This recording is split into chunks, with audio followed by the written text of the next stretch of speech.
আসসালামু আলাইকুম।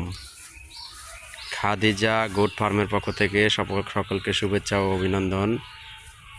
অনেক দিন পরে আবারও আজকে চলে আসলাম আপনাদের মাঝে একটি ছোট্ট ভিডিও নিয়ে। আসলে আমি খুব অসুস্থ ছিলাম, যার কারণে ছাগলের ভিডিও ভালোভাবে দিতে পারি নাই।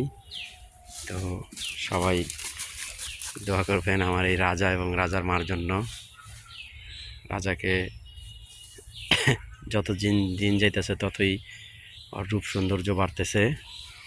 আসলে ছাগল হলো একটা ভালোবাসার জিনিস, ছাগল হলো একটি মহাব্বত এবং আদরের জিনিস।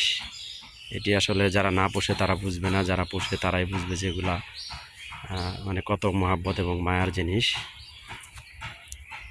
সবাই আমাদের এই রাজার জন্য এবং রাজার মার জন্য দোয়া করবেন, যাতে ওরা সুস্থ সবল থাকে এবং দ্রুত বেড়ে ওঠে। আসলে সময় সুযোগের অভাবে ওদের ওরকমভাবে বের করতে পারি না। আজকে একটু লেট হয়ে গেছে, আসরের আজান হয়ে গেছে। আরও 1 ঘন্টা আগে বের করতে পারলে মশা ধরতো না। এখন মশা আসলে বের হয়ে গেছে।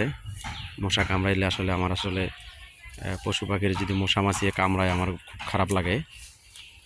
তো আমাদের ঠিকানা মুন্সিগঞ্জ জেলা, সিরাজদিখান থানা, মালখানগর ইউনিয়ন, কাজিরবাগ গ্রাম। আমার চ্যানেলের নাম বিক্রমপুর কৃষি টিভি। সবাই অনুগ্রহ করে আমাদের চ্যানেলটি সাবস্ক্রাইব করে দিবেন এবং পাশে থাকা বেল আইকনটি টিপে দিবেন, তাহলে আমাদের খামারের ভিডিও সর্বপ্রথমে আপনার মোবাইলে চলে যাবে। নতুন নতুন ভিডিও পেতে এবং ইনশাল্লাহ নেক্সট টাইমে যেহেতু আল্লাহ পাক একটু সুস্থতা দান করছে, পরামর্শমূলক ভিডিও কিভাবে ছাগল পাললে, কীভাবে ছাগল খাওয়াইলে, কিছু কিছু পরামর্শগুলো ভিডিওগুলো দেওয়ার চেষ্টা করব আপনাদের মাঝে। সবাই দোয়া করবেন। আসসালামু আলাইকুম।